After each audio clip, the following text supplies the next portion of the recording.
Before we mark out where we're going to dig the hole, I want to show you how you have to think this through. I've actually placed the pier exactly how it's going to be in relationship to the wall, you know, all the way, you know, as you see it, but it's going to be down in the ground. So you can see that the bottom is fatter than the top. So now here's the important thing.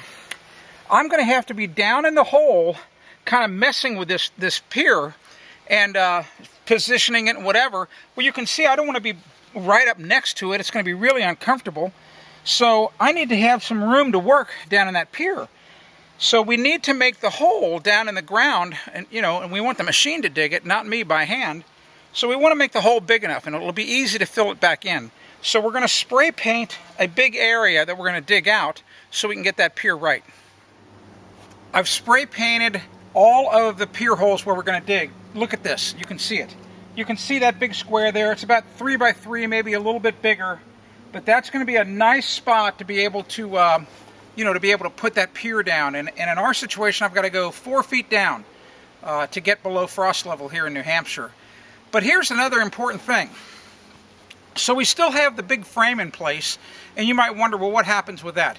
In your case, if you're building a much smaller shed, you might want to pick it up and go lay it someplace else in your yard, because you're going to need it after the holes are dug.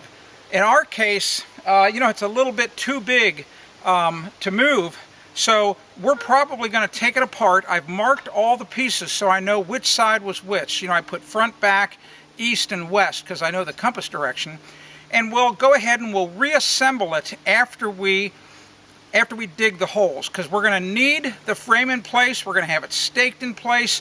We're going to have the frame level before we place the piers, and it's really important, and you'll see why when we tape a future video. If you want to discover more home improvement tips, go to AsktheBuilder.com.